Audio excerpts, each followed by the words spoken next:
খিচুড়ির গুপ্ত কৌশল আছে, যা খেলে তুমি 3 দিন, হ্যাঁ 3 দিন শুধু ঢেকুর তুলবে। সে যে কি স্বাদ! স্বর্গের দেবতারাও এমন খিচুড়ি চোখে দেখার জন্য হাপিত্তেশ করে। খিচুড়ি বলিস কি রে? কি কি দিবি তাতে? আমার কড়াই কিন্তু রেডি। শোনো তবে, প্রথমে তোমার ওই বিশাল কড়াইতে সর্ষের তেল গরম করে তাতে ছাড়তে হবে গোটা জিরে আর শুকনো লঙ্কা, তারপর তেজপাতা, উফ সে কি গন্ধ, তারপর আদা বাটা, কাঁচা লঙ্কা, আর আসল জিনিস হলো গিয়ে ভাজা মুগ ডাল, তারপর গোবিন্দভোগ চাল। আহা, সব একসাথে কষিয়ে গরম জল ঢেলে, ও মাসি সে খিচুড়ি যখন ফুটবে তার গন্ধে তুমি একেবারে পাগল হয়ে যাবে গো, পাগল।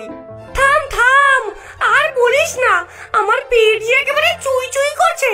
দাঁড়া দাঁড়া, আমি তোদের সাথেই যাচ্ছি, তোদেরকে আমি নিরাপদে পৌঁছে দেব, বদলে তোরা আমাকে ওই খিচুড়ি রেঁধে খাওয়াবি, চল।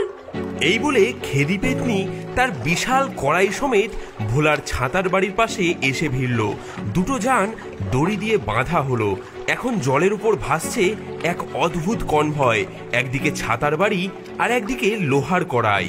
ছাতার বাড়ি আর লোহার কড়াইয়ের এই অদ্ভুত যান ভাসতে ভাসতে একসময় এসে পৌঁছালো এক ভয়ঙ্কর জায়গায়। চারিদিকে শুধু জল আর জল, আর তার মাঝখানে মাথা উঁচু করে দাঁড়িয়ে আছে এক প্রকাণ্ড বটগাছ। তার ডালপালাগুলো যেন হাজারটা সাপের মতো একে অপরের সাথে জড়িয়ে আছে, আর পাতাগুলো সব কুচকুচে কালো।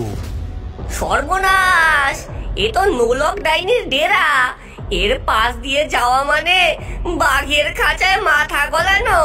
পালাও ভোলা, পালাও। ধুর, ডাইনি হোক আর যাই হোক, আমার খিদে পেয়েছে। ওর গাছের দুটো ডাল ভেঙে উনুন ধরাতে পারলে হতো। খিচুড়িটা যে কখন হবে? তাদের কথা শেষ হওয়ার আগেই বটগাছের ডালপালাগুলো জ্যান্ত হয়ে উঠল। সরসর করে সেগুলো জলের ওপর দিয়ে এগিয়ে এসে তাদের ছাতার বাড়ি আর কড়াইটাকে পেঁচিয়ে ধরল। কে রে তোরা? আমার এলাকায় বিনা অনুমতিতে ঢুকে পড়েছিস যে বড়?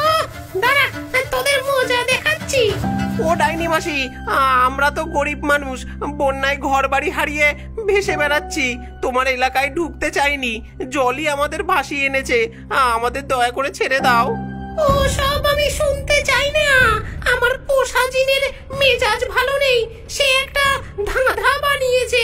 যদি তোরা সেই ধাঁধার উত্তর দিতে পারিস তবেই ছেড়ে দেব, আর যদি না পারিস তাহলে ওই যে ফুটফুটে মেয়েটা, ওর লাল ফিতেটা আমার চাই।